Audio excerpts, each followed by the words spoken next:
There was a little noise going on there, make sure they heard. I'm going to call this meeting of the Labor, Finance, and Labor and Industry Finance and Policy Committee to order, and we do have a quorum now. Representative Jordan, our official minutes person, did you get a chance to check the minutes? Mr. Chair, I have thoroughly examined the minutes from March 12th, and I urge members to approve these minutes and would make a motion to approve the minutes. Motion's been made to approve the minutes from March 12th. Happy to stand All for in the favor, say aye. Aye. Opposed? Motions are approved. The minutes are approved. Members, we got two bills on the agenda today. The first bill is Representative Kozlowski's bill. And as she comes up, I'll make the motion that Representative Kozlowski's bill be re-referred to the General Register. Welcome to your committee. You want to explain what your bill does and do? I don't see an amendment, so explain your bill. Thank you, Chair and members of the committee. I'm really excited to be here. This is my first labor bill I'm presenting, and I'm glad that it's House File 4050, which is a bill to eliminate youth minimum wage, the small employer minimum wage, as well as the J visa holder minimum wage for hotels, motels, and resorts. All of these lower wages are actually set at $8.85 an hour as of January 1st, 2024. And this is $2 lower than the state minimum wage of $10.85. So Minnesota is a state that really values equal pay for equal work, and paying workers a lower minimum wage based solely on their age, the size of the employer's business, or the sector of their employer operates is really out of line with these values as Minnesotans. So in addition, House File 4050 would increase the cap on the minimum wage inflator from 2.5% to 5% to ensure that adjustments to minimum wage keep pace with the cost of living that so many Minnesotans, too many, are feeling every single day, especially in high inflation years. So in each of the last 3 years, the inflation has been higher than the current 2.5 cap in the law. And there are actually 19 states plus DC that index minimum wage to inflation, and only 4 cap the inflation adjustment at all. And of those, Minnesota has the lowest cap at 2.5%.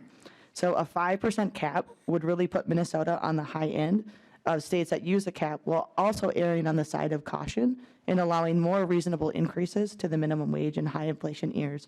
So the bottom line is really that this change would benefit working Minnesotans earning the minimum wage and those who really need it most to keep up with the increased cost of living due to inflation. So at this time, I'd like to turn it over to my one and only testifier. Welcome to the committee, and please state your name for the record and proceed. Thank you, Chair and members. My name is Josiah Moore, and I am the Legislative Coordinator at the Department of Labor and Industry. Thank you for the opportunity to testify today in support of House File 4050, which updates the state of Minnesota's minimum wage laws. This bill does 2 things. The first is that it removes 3 of the 4 lower minimum wages in Minnesota Statutes 177.24. The small employer minimum wage, the minimum wage for J visa holders, and the youth minimum wage. A full-time worker earning the regular minimum wage of $10.85 this year would have annual wages of $22,568. A full-time worker earning any of these lower minimum wages would only have annual wages of $18,408. This bill would eliminate that gap in wages by ensuring that working people in the state are not subject to a lower minimum wage based on their age, the sector they work in, or the size of their employer. The second thing this bill does, as the author explained well, is increase the cap on the annual increase of the minimum wage from 2.5% to 5%. To avoid overlapping too much, I'll just clarify that it is the Department of Labor and Industry who raises this wage every year and does the background analysis to calculate the amount of inflation to raise that to. And then if it is higher than 2.5%, we must only raise it 2.5%. Thank you for the opportunity to testify in support of House File 4050, and I will remain in committee if there are questions for the department. Anybody else needs to testify on this bill from the audience? Seeing no one running down to the podium, Questions, discussion with members? Representative Schultz, it looks like you're moving your, Yes, thank you, Mr. Chair. And Representative Kozlowski, absent from having additional public testifiers here to add their voice to this bill, I'm seeking to hear from you where this concern is coming from. Is it a regional concern, statewide concern? This does impact, specifically this bill goes quite towards smaller businesses, but I kind of wanted to hear your heart with this bill and kind of the direction and where this is coming from. Representative Kozlowski. Thank you, Chair, and Representative Schultz for the question. You know, as I mentioned in the opening remarks, that this is really based on the values of Minnesotans and building off of the work that we did last year. You know, in Minnesota, the cost of living and inflation means that we have over 550,000 Minnesotans who can't afford their rent on a daily basis, that we're hearing from the folks who are most impacted and the most lowest wage, and with our friends in labor, like the AFL-CIO, other unions, folks across the metro and greater Minnesota, Black and brown, Indigenous workers who are predominantly women in these industries, who are currently being left behind as we're having this lower wage for 3 of the 4 categories. And it's really coming from making sure that people can afford their lives in Minnesota. I would say we've also been doing a lot of outreach to the chambers, Mankato, to Brainerd, across the state, and many employers are actually already taking that proactive step because we're also in a workforce crisis with shortages, and so folks are raising their wages, and many, we heard, are actually already above the $10, which is, you know, we're seeking to raise this to $10.85. So we're really hearing from those folks who are at most impacted and really need us to take this step so that that growing gap with inflation doesn't continue to increase. Representative Schultz. Thank you, Mr. Chair, and Representative Kozlowski, and I appreciate hearing all of this information. So I guess first for you, Representative Kozlowski, and then potentially for the department as well. What is the data behind how many people are currently at this rate across the state of Minnesota? Representative Kozlowski or Mr. Moore?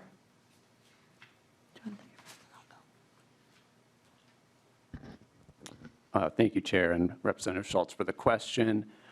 We do have some data specific to the youth minimum wage, and we estimate that approximately 1,000 workers across the state earn somewhere between that youth minimum wage and that regular minimum wage, so are impacted by the lower wage existing. Our estimates also estimate that about $1 million in additional wages would go to workers if the youth minimum wage were removed. So that gets a sense of the scale. I don't have data today that get at the other 2 wages, the small employer minimum wage and the J-Visa wage. My understanding from talking to employer groups across the state is that those are less used than the youth minimum wage. So I would predict that the impact of removing those would be smaller than the figures that I just gave. Representative Schultz. Thank you, Mr. Chair. I do, so number one, I'm going to start on background here. Like, I started at the very bottom of the minimum wage in my first job outside of my family's business. And frankly, that was a tremendous experience. Super glad to have had that in my years when I was a teenager. And I will just say, you know, this is really focused on a, you know, relatively small group of people, yet incredibly important to our economy. And so that's why that data is super helpful. So thank you for the, you know, approximately 1,000 people. And I would love to hear more about whether it's the folks working in hospitality or exactly what that data is. So Representative Kozlowski, do you have more data in regards to whom else this would impact? Representative Kozlowski. Yeah, sorry about that, Mr. Chair. Just the specifics as much as possible if you have data as to whom else or the total number of people impacted. Representative Kozlowski. Thank you, Chair and Representative Schultz. And I would say that we don't have that specific data at hand. Looking at in terms of, as I mentioned, the workers who are most impacted, and it's youth. But again, it's also the small employer minimum wage, and it's the J1 visa workers. So that's, people who are working up in the North Shore at our hotels seasonally, right? They're in our private businesses in Minnesota, but they're also on our tribal nations. We also have many people who are Black, Brown, Indigenous, and women. And I did have some data here that, I think it's really important to ground this, that in raising the minimum wage is one of the best tools that we have to make sure that there's pay equity and good economic justice for people. The folks who would be most lifted are, for example, Latino workers, who constitute about 20% of workers in the state, that boost baseline wages, but they would be 40% of the people across that would experience some wage hikes. We also know that Black workers are affected and face some of the highest rates of wage theft and are at the lowest in our minimum wages right now. So, that comes from Rutgers University and U.S. Census data and more that we could certainly dig into and get back to you on the specifics of here in Minnesota. Representative Schultz, and I have a question for you when you talk about, you started at minimum wage. Curious, I think my first job was $1.67 an hour was the minimum wage. I was going to ask you, what was the minimum wage when you were first hired? Great question, Mr. Chair. I believe, and now I'm questioning myself, it was either $5.15 or $5.85, one of those two. It was probably right in that period. Maybe the first year it was $5.15 and the next year it was $5.85. So that was the answer for me, Mr. Chair. Representative Schultz. Thank you. So, Representative Kozlowski, you and I, we both appreciate the North Shore resort community, the hospitality industry, the immense experience that young people get to have. And yet, even in your own community, one that you and I both spent time in together, we see that there are numerous jobs available at, frankly, double what the current minimum wage is. Mm-hmm. So, as it relates to this bill, I think that originally the intention of this language and the reason why current state law is as it is to ensure that people are gaining that experience, they're getting that job training, they're getting the tools and the new experiences to be successful in those next jobs. Mm-hmm. And yet, even in your own community, there's many opportunities that are double what our current minimum wage is. So I guess that's my just open question. I'm not sure that, I totally understand it, yet we need to make sure that we're creating those opportunities and ensuring the ability to have those great resorts and places, restaurants and otherwise that are training our youth. And we certainly wouldn't want to work against those opportunities as they exist today. And Representative Kozlowski, before this gets to the floor, you might want to find the information, the questions that were asked. And so Representative Kozlowski, you want to respond to his question?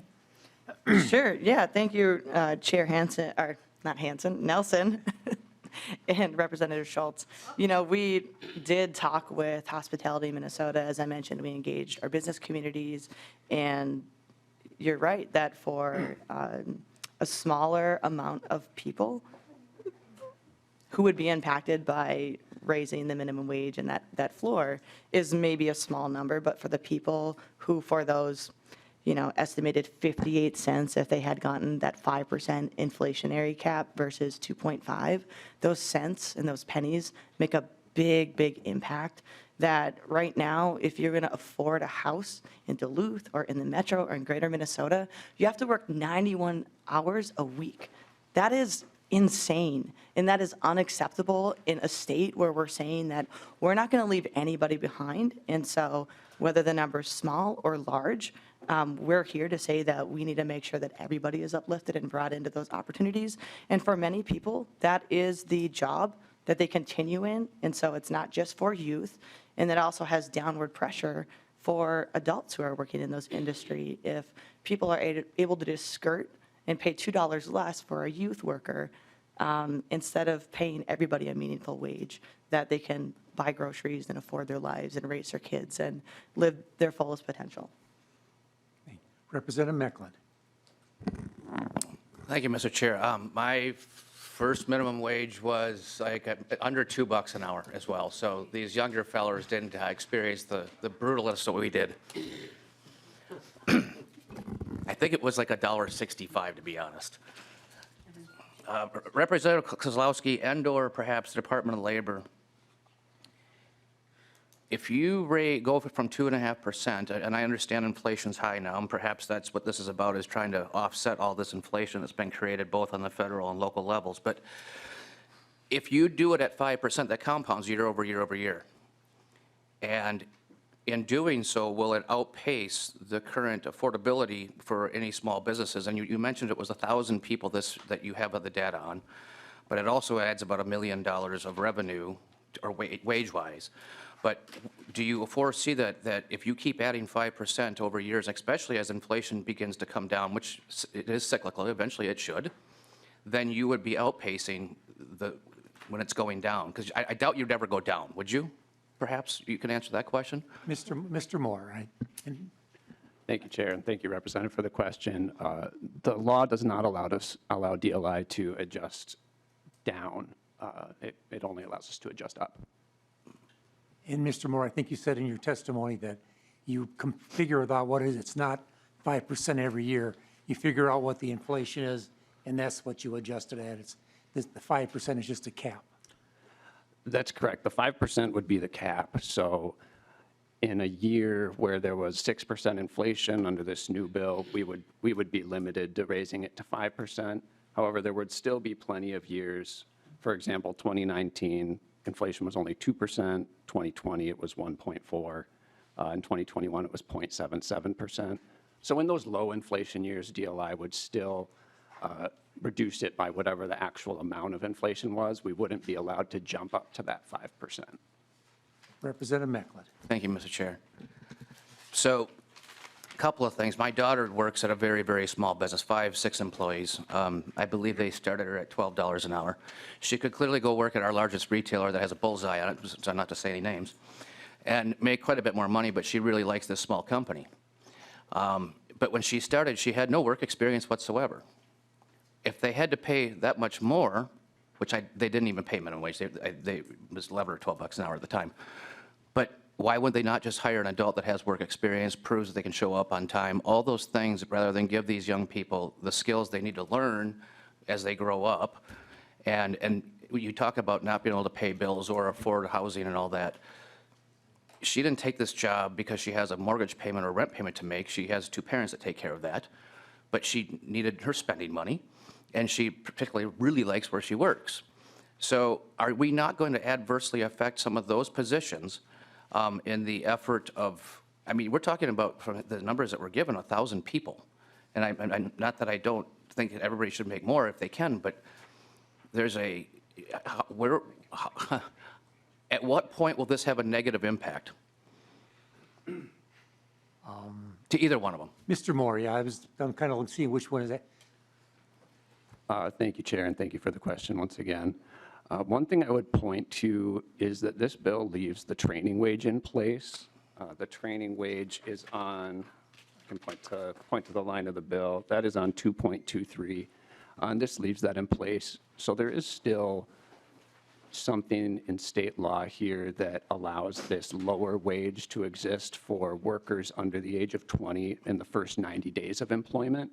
That could help offset some of the concerns about getting youth into the workplace at a small business that are being expressed. Representative Mecklen. Mr. Chair, thank you. Where I find this to be concerning is, and I think everybody over there will agree with me, so a really good friend of mine just graduated from tech school for auto mechanics through the apprenticeship program, and one of his classmates actually quit because he could make more at McDonald's. So how many of these people are you driving away because McDonald's in our little town, which is an individually owned one, starts at $20 an hour? And that's more than they would make at the Ford dealership as a union mechanic right off the bat or during that training period. So he chose to make the more money now rather than go through the schooling, which I would think would have a negative impact for organized labor. But, and I talked to several fast food restaurant owners last night in preparation for this, and the lowest I could find was 15. And in fact, one of them owns convenience stores as well. There's an interesting story. I don't know if you ever heard of the gentleman. His name is Dave Yamaguchi. He started as a Super America cashier. He's 69 years old. You can look on his LinkedIn profile. He worked his way to the top at Super America with zero education. He was just very ambitious. He didn't need laws like this. He literally was making six figures very quickly. And then the neatest thing happened. Holiday companies came in and stole him away. And now he was approaching seven figures. And he's to this day still at Holiday. None of this was needed because he had a drive and inspiration. He wanted to do more and not just be content, which if these really small employers, especially entrepreneurs who are just starting out, if you're going to handicap them on this and they don't have the ability to grow and build that nest egg so they can build their business and pay more, how many of those will never even succeed off the beginning? When we give them all these entrepreneurial grants out, we keep seeing this over and over and over again, all this stuff geared towards our small business. And to me, it really, if you can answer that, that'd be great. But this really looks like this is a way of offsetting and covering for all the inflation we've caused, all the new taxation, all the revenue. And not only that, based on your thing, maybe my question is this. If there's $1 million in additional wages on just these 1,000 people, how much does the Department of Revenue benefit between work comp, unemployment insurance, State Department of Revenue? How much of that do they collect by all these new revenue versus what do the people actually are left with by the time you take all the deductions out? Mr. Moore. Thank you, Chair. I don't have those figures today. I could look into having our stats team try those calculations and try to follow up. Representative Macklin. Thank you, Mr. Chair. I would appreciate that because it seems to me there's a couple of very notorious economists out there. How many hours will it take you to buy the same thing? You keep raising minimum wage, cost of all products go up. As cost of products go up, Department of Revenue sales tax proceeds go up, Social Security withholdings go up, everything goes up. But at the end of the day, that person still has to work 2.4 hours to buy that one unique product, whether it's a pizza or what have you. They didn't actually gain anything. So I caution you on continuously doing this because it's driving more inflation because the price of all our products and goods will go up. Thank you, Mr. Chair. I see a question there. Representative Greenman. Thank you, Mr. Chair, and thank you, Representative Kozlowski, for bringing this bill as somebody who knows what it's like to bring a bill that's about closing a loophole that shouldn't be there, that's affecting maybe not the majority of workers, but it is affecting workers. I just really want to thank you for that. I think, and I have a question, but I do think when we think about exclusions, right, when we talk about youth workers, J1 workers, folks at small businesses, it is actually important that we're doing this, that we're bringing them up to the same level, and that we don't just leave folks behind because it's not very many people. It's also really important, and I think you guys across the aisle make the point, we should do this now. If we're at a place where most wages are above this at this point, it actually, those businesses probably won't feel that effect. I think that brings a bigger question of, is our minimum wage keeping up with where people need to live? But the question I have, or where people need to live in Minnesota. Mm-hmm. The question I have is, are sort of folks in these areas, particularly youth or J1 visa holders, are they doing different jobs than folks who are making the state minimum wage? Representative Kozlowski. Thank you, Chair, and Representative Greenman for the question and the comments. And I think that's fundamentally what this bill is saying, is that equal pay for equal work. Now, in the sense for youth workers, as was brought up, and I will just point out that I think it's great that it was called out, the high wages. I started out, my first job was at McDonald's, making about also $5.50 an hour. In most cases, except for in the youth, there are some exceptions, it's true. But people are doing the same work and performing the same labor and yet being paid less. And that is very discriminatory and unfair. And in the case of hiring 16-year-olds to perform the same job as adults, that actually incentivizes employers to continue to hire to get rid of youth if they can pay youth at a lower rate. And so it reinforces this, and there's a lot of claims that, this is going to negatively impact youth work and youth opportunities as was raised, but research actually shows that higher minimum wages have no meaningful impact on teen employment or unemployment for folks who we're raising the floor for. And so even better the case to be able to do that. Now, we did hear in reaching out to Hospitality Minnesota, to the chambers, to folks across the state that training wage aspect was the thing that is really important, and that is for youth all the way up to the age of 20 would be able to, for the first 90 days, continue at that 885. And so I think that gets at, being able to get in the door, be able to get trained, and to get into those good opportunities. But Representative Greenman, to your question, no, if you're performing the exact same work, you should be paid the exact same. Representative Greenman. Thank you, Mr. Chair, and thank you, Representative Kozlowski. I think that just seems consistent with how most of our laws should work, which is you shouldn't be paid differently based on who you are, right? You should be paid for the job and the work you're doing. I think, a couple of years ago, we saw a bipartisan effort to eliminate the exclusion of young folks from being able to get unemployment insurance. And it was a bipartisan vote. And a lot of the reason we heard was that young folks are actually not just, this isn't just some whim, right? They're working over the summer, they're supporting their families. And just like every other worker, they are doing that work and should have the they should have the security of unemployment insurance. I don't see why this is any different. I don't think that this feels like it's a partisan issue. I feel like this is something that we should all be able to get behind. And it is just like you said, it's just raising the floor just a little bit. And again, this feels like the right time to do it. If we're at a point where the labor market's tight and wages are higher, hopefully we are here for the rest of our lives and the rest of our governing. But if we're not, this is really, really important. So I really appreciate you doing this work. I appreciate the Department of Labor for also working on it. So thank you, Mr. Chair. Further questions? Representative Schultz, Thank you. Just in this last little bit between Representative Greenman and Representative Kozlowski, it struck me just a little bit like at the same time, I think many, especially this bill for the record is about small employers, right? Small businesses, like pretty much almost darn near mom and pop shops. That's what this bill is about. It's not about the big businesses. That's already taken care of in law. And the reason I bring that up for the purposes of this last little discussion is there is a cost, and we're hearing this across the board, workforce-wise in Minnesota, there's a cost for a business to transition an employee away and in. And there's a larger cost to just finding the next worker that probably exceeds that which is found within, the gap in this bill or the cap that exists currently in law. It's a more expensive venture for a business for a small business, a mom and pop shop. It's more expensive for them to find a new employee than it is for them to increase the wages for their youth worker, for their young worker. And so, look, I come from this background, right?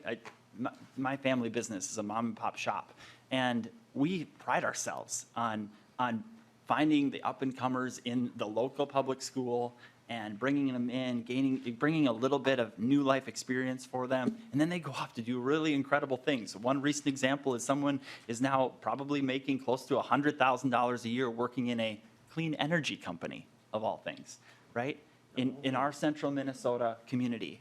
But it was an example of success where frankly, we're absolutely going to do in our small business what we can to ensure that we're able to keep that young person as they're learning, number one, how the skills and the tools of the trade, but also once they learn those things, that's of immense value to that small business. And so, that's why I think that we need to ensure that we're seeing this for what it is, that this is really going after the smallest mom and pop shops in our state. So I appreciate the dialogue, and I like Representative Greenman, Representative Kozlowski. really appreciate your comments and concerns on this. Thank you.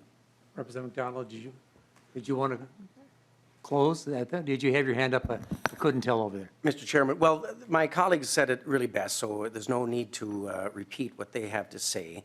But since you gave me the opportunity, I'll just close in this saying, as a mom and pop business, my photo studio hiring high school students and young adults for 30 years, we never ever paid minimum wage. It was always, if we wanted a good employee, we better compete with our McDonald's and pizza places and coffee shops around and McDonald's. Yeah, McDonald's competing with McDonald's, with the surrounding neighborhoods. But the problem with the bill, as I see it, or the whole premise of the minimum wage, especially for businesses that are very concerned about every penny.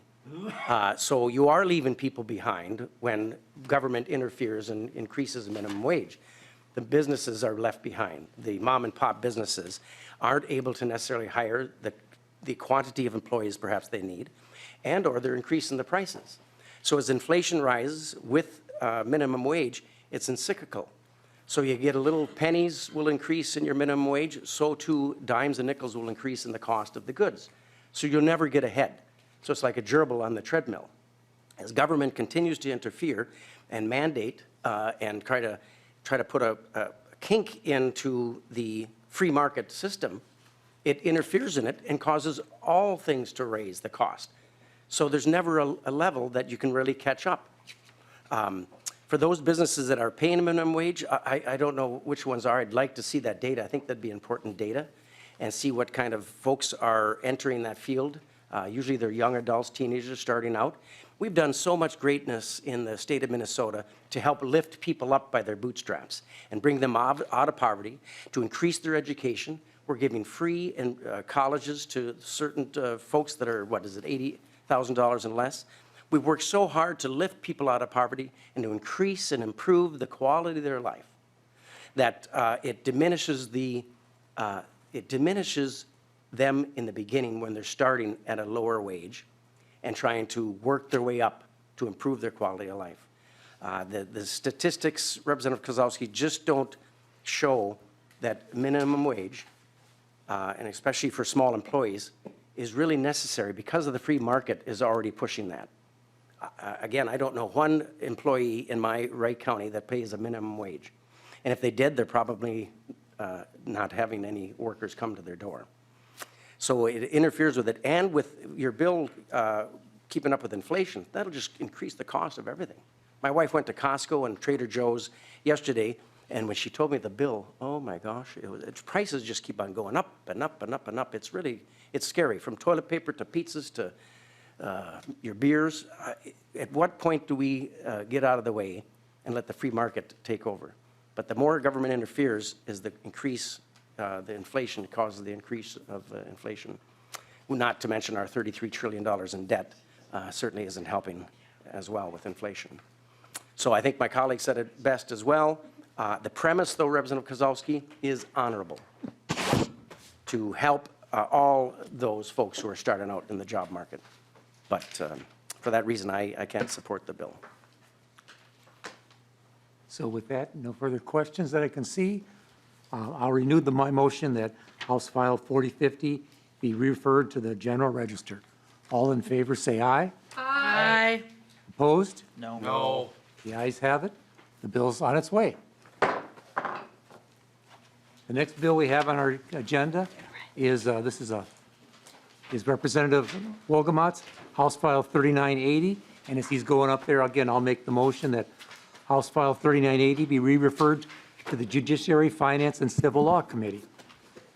Representative Wolgamott, if you want to explain your bill. Well, thank you very much, Mr. Chair and Lead McDonald and members of our committee for the opportunity to present House File 3980, which is the Department of Labor and Industry's technical policy bill for apprenticeships.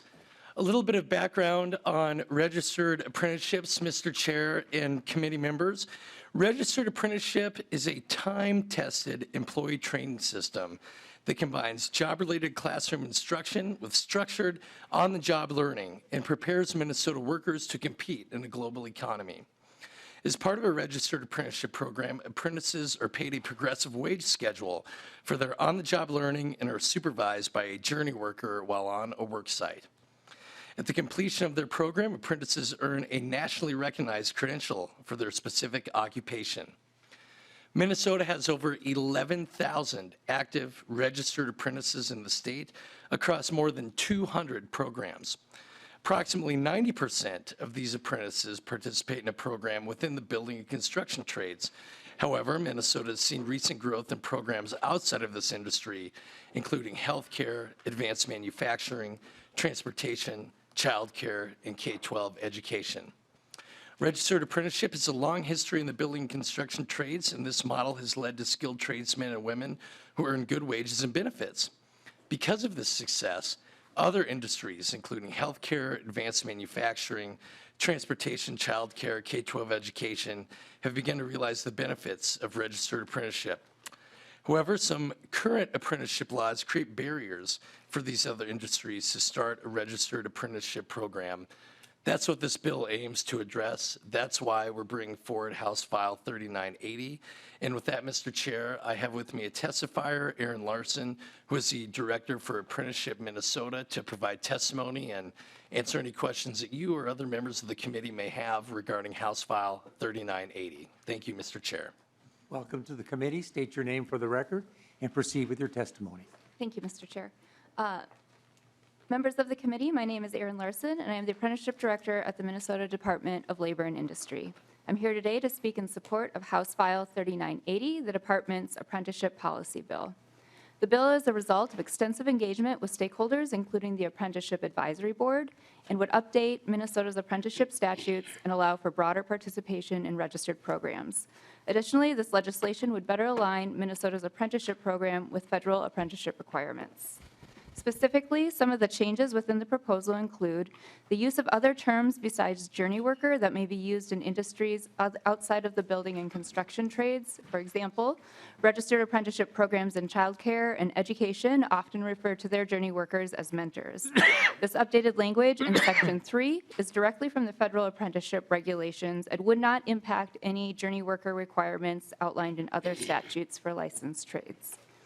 A less restrictive ratio is also included as part of the proposal, and this requirement is for the supervision of apprentices in programs outside the building and construction trades or other hazardous occupations. There's also a proposal to extend and prorate the probationary period for apprentices, and the proposal includes additional clarification around the apprenticeship program deregistration process. Other changes in the proposal align protected classes to state and federal laws or are purely technical in nature, such as deleting outdated references or correcting terminology. The less restrictive ratio requirement in Section 11 of the bill would only apply to those programs outside of the building and construction trades or other hazardous occupations. The ratio requirements for apprenticeship supervision in the building and construction trades would remain unchanged, where the ratio, absent of a collective bargaining agreement, is 1 apprentice to 1 journey worker for the first apprentice, and then 1 apprentice to 3 journey workers thereafter. Prospective sponsors from outside the building and construction trades have indicated the current 1-to-1, 1-to-3 ratio requirement is not reasonable for programs in industries such as information technology, healthcare, or education, and has prevented some employers from registering a program. For example, many information technology companies would not have 7 journey workers on staff to supervise 3 apprentices within a program. Additionally, these apprentices would not encounter the same types of hazards found on the construction site. The proposed change to the probationary period in Section 13 of the bill extends the probationary period for an apprentice from 500 hours to 1 year or 25% of the program length, whichever is shorter. This proposed change matches the federal language for the probationary period of apprentices and was a recommended change from existing registered apprenticeship programs. The proposed changes to the deregistration process in Sections 19 to 23 of the bill align the process to other state and federal requirements. Though the apprenticeship division at DLI works closely with programs to provide technical assistance, there are rare occasions where programs must be deregistered, and these proposed changes provide clarity on that process for both DLI and registered apprenticeship programs. In summary, we believe these changes are reasonable and necessary to continue to grow registered apprenticeship in Minnesota, and we appreciate your consideration on House File 3980, and I look forward to your questions. Thank you. Thank you for your testimony. Questions? Before I go that, is there anybody else in the audience that needs to speak on this bill? I see no one. Questions. Representative Mecklin, you got your eyebrows raised. I don't know if that's the signal that you want to ask a question. That's or- a fellow trade guy talk, Yeah. Mr. Chair. I do have a question. How was it deemed that nursing is not hazardous? I mean, we have sharps, we have needles, we have biohazards, we have a patient involved that if not well-trained could affect that person. Is it not? I mean, we heard in this very committee, a bill just recently on nursing and how dangerous it can be. How did we get to the point, or how did the department get to the decision that hazardous occupation would not include nursing? Director. Thank you, Mr. Chair, and thank you for the question, Representative. So hazardous occupations is it's outlined in statute. We're taking the statute language around what hazardous occupations are and applying that to that similar definition. So it's taken from statute. Representative Mecklin. Thank you, Mr. Chair. And then just for clarification, you currently have to have 3 journeymen to 1 apprentice, is that correct? Director. Thank you, Mr. Chair. Thank you for the question. So for the first apprentice, you have 1 journey worker. For thereafter, it's 1 apprentice to 3 journey workers. Representative Mecklin. Mr. Chair, thank you. So if it's 1-to-1 is okay for the first, why do you need 3 additional journeymen for 1 additional apprentice? Like, if it was safe enough for 1-to-1, if you put them in 2 separate rooms, they could be 1-to-1 if they were working on, maybe from 2 different companies. But the minute you put them all in 1 room, then you'd have to have 2 more journeymen, is that correct? Director, I think the way this works is the first one, it's 1-to-1, so you have to have a journeyman on the job site to have an apprentice. After that, that journeyman, if you have more journeymen, they can actually have 3 apprentices working with 1 journeyman going above that one. So if you have 2 journeymen, you could have 3 apprentices working, or is it 4? 4. Director. Thank you, Mr. Chair. So for the first apprentice and first journey worker, yes. So then after, if you want to have a second apprentice, you would have 4 journey workers, yes. Right, I think I did my math Okay. correctly. Representative Mecklin. Thank you, Mr. Chair. I mean, so I just wanted clarification on that part, because if it's safe to have 1-to-1, going to 2, why do you need 4 journeymen? I mean, why wouldn't you have to have 3 when you have 1? Because wouldn't the whole intent be to make sure that that 1 is being well-watched and well-trained? But it's okay if it's only 1, but if it's 2, then we have to have 4. Is that my understanding of this? Maybe perhaps the author of the bill can answer this. Director. Thank you, Mr. Chair. So in the proposal, the 1-to-1 would apply to those non-hazardous occupations. So if you're thinking about healthcare where maybe there's just 1 apprentice in a room and they're supervised by 1 person, or the information technology example that I provided, those work sites are very different than an active construction site. So if I have 1 new person working in an IT company and I add in a couple new other people, those hazards aren't quite the same as if I'm on an active construction site. So taking that out in terms of supervision, if I have experienced tradespeople who are overseeing new people on the work site, that supervision with those experienced people increases the safety of everyone. Representative, any further questions? Mr. Chair. Representative Schultz. Yeah, beyond the building and construction trades, what other industries does this impact? Director. Sure. So we have programs in information technology, education, in the public sector, healthcare, agriculture, transportation. Representative Schultz. Thank you. So this impacts each of those, but differently. So is that correct? Like the ratios are not the same for each one of those? Director.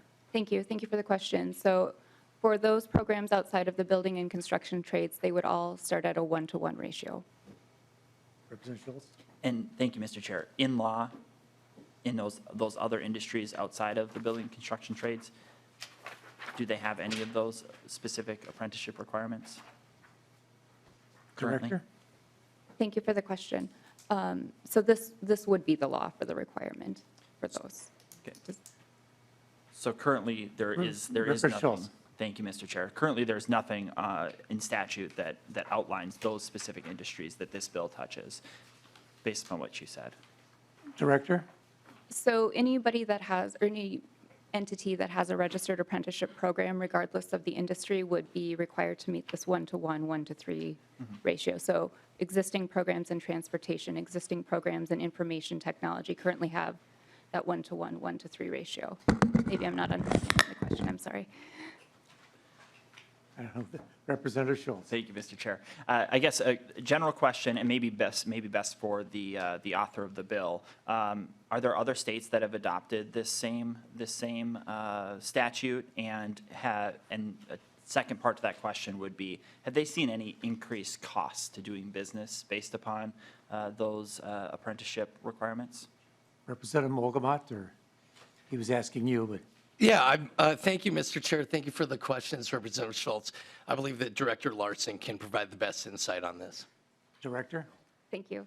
Thank you for the question. So Minnesota is a state apprenticeship agency, meaning the Office of Apprenticeship at the U.S. Department of Labor has delegated or deputized us to administer the apprenticeship program. There are other states where the U.S. Department of Labor does that directly within states. So states have different ratio requirements that align to their local work environments and their labor regulations. So that's one of the beauties, I guess, of being a state apprenticeship agency, is that we have that local control to decide that. So there are some states that may have lower ratios. There are also other states that have higher ratios than our current requirement in statute. Representative Schultz? Thank you, Mr. Chair. I'm going to ask as precise a question as possible. How will we compare with the immediate states around us on these ratios? Sure. Director? Thank you. So thank you for the question. So for example, North Dakota and South Dakota are operated under the U.S. Department of Labor, and I believe they implement a 1-to-1 ratio. I'd have to go back and confirm that, but that's my understanding. So ours is higher than theirs. We also have different work environments than those two states, and different labor regulations that impact those apprenticeship programs. Representative Schultz? Thank you, Mr. Chair. Any other comment on the other states, Iowa, Wisconsin, and how they attack this? Director? Thank you for the question. I don't have that data with me. I would have to go back and look at it. New York, for example, though not adjacent, has a 4-to-1 ratio, so 4 journey workers for each apprentice on the work site, so higher. Thank you. Representative Schultz? Thank you. Yeah, good to have this information. So let's take New York for an example. Have they seen, especially in building and construction, have they seen increased costs to construction based around their apprenticeship requirements, having, like you said, 4-to-1 or 1-to-4 standard? Director? Thank you. Thank you for the question. I don't have current data with me on New York's apprenticeship program costs, so I can check into that, absolutely. Representative Schultz? Thank you, Mr. Chair, and for indulging me, as always. I think that those are important pieces of information for us, especially as it relates to housing, concerns for building costs today. We don't want Minnesota to continue to be the most expensive place to build and to construct, and we want to focus upon those things that'll, make life more affordable, which is, I guess, in essence, the concern that I share with this bill is I think that this is going to add cost, but I'm certainly open to information if we have information to the contrary, or if you find information to the contrary from a place like New York. Any further questions? Representative McDonald?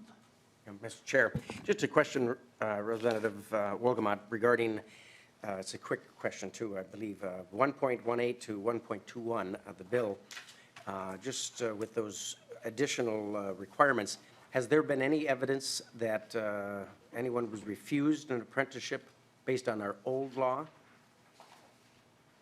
Representative Wolgamott. Thank you, Mr. Chair. Thank you very much, Representative McDonald. I think that Director Larson can best answer this question. Director. Thank you. Representative, thank you for the question. Could you repeat the line numbers, please, that you were referencing? 1.18 to 1.21. In particular, yeah, I guess all of them, actually. Yes, so yes, our office receives complaints from apprentices who indicate that they have been discriminated against within their apprenticeship program. Representative McDonald. Thank you, Mr. Chair. Based on the old law, or have you had any on the, what would be the new language in the new law? So, Director. thank you. So based on the old law, the language that's added within 1.8 to 1.21 aligns to our federal requirements and our additions based on the language that we're required as a state apprenticeship agency to include within our apprenticeship laws. So Director, this is to comply with the federal requirements. Correct. Representative McDonald. Thank you, Mr. Chair. Lastly, then, because you do receive complaints for that, we'd be curious to know some of that data, as how many, just on an annual basis of the reporting on discrimination on those criterias. Director. Sure, thank you. Thank you for the question. So I can get you the very specific data, but generally we receive 1 to 3 complaints per year. Representative McDonald. Mr. Chair, thank you. That's all. You don't have to send me that. I Sure. take your word for that. Thank you.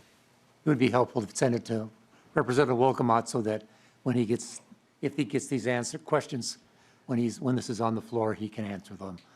So, Oh, yeah. We'll ask him on the floor. seeing no further questions, I'll renew my motion that House File 3980 be re-referred to the Judiciary, Finance, and Civil Law Committee. All in favor, please say aye. Aye. Opposed? The motion passes. The bill's on its way. And members, with that, that we have no further business in front of us, we are adjourned.